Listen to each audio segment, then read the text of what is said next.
ચલો આપણી વાર્તાનું નામ શું હતું? બળ્યો ભીમ. તો તમને વાર્તા સાંભળવાની મજા આવી? બધાને સમજાણી વાર્તા? તો હવે હું તમને પ્રશ્ન પૂછું, એના જવાબ આવડી જશે? ચલો પૂછો.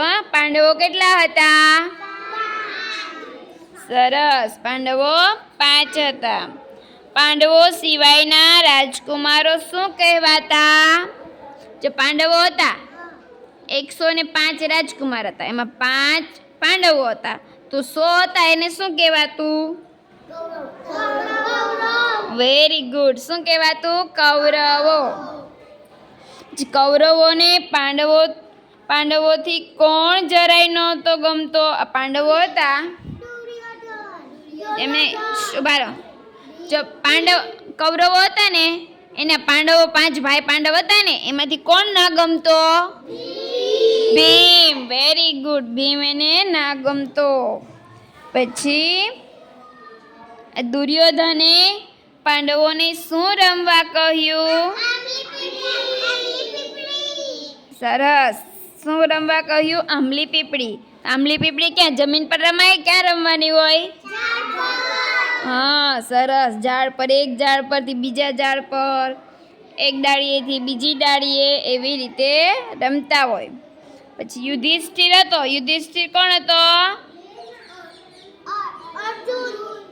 નહીં, એટલે પાંડવ હતો ને. તો યુધિષ્ઠિરની વાત કોણ કોણ માનતું? 5 પાંડવો. કોણ માનતું? 5 પાંડવો. ભીમનો દાવ આવ્યો ત્યારે કૌરવો ક્યાં ચડી ગયા? ઝાડ પર. Very good. પછી ભીમને ખીજવવા કૌરવોએ ગાયેલું ગીત તમને યાદ છે? યાદ છે? સરસ, ગાવજે.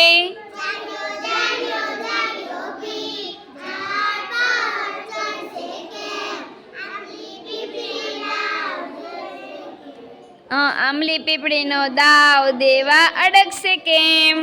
Very good. ઘણું યાદ છે ને તમને? પછી ભીમ ઝાડ પર કેમ નહોતો ચડી શકતો? Very good. કેવો હતો? બહુ ગુસ્સો આવે ત્યારે ભીમે શું કર્યું? બૂમ પાડીને. કેમ બૂમ પાડી? બસ, ચલો બસ. હા, સરસ. દુર્યોધન અને દુશાસને ભીમને પાડવા માટે શું કર્યું? આ ભીમ છે, એને દુર્યોધનને દુશાસનને પાડવા માટે શું કર્યું? હા, શું કર્યું? હા, ઝાડ હલાવ્યું. પેલા બૂમ પાડી ને પછી શું કર્યું? ઝાડ હલાવ્યું, મુક્કો માર્યો. Very good. પછી બધા નીચે. તો છેલ્લે કોના પર દાવ આવ્યો? આર્યન. Very good. દુર્યોધન પર દાવ આવ્યો. એના ઉપર કેમ દાવ આવ્યો?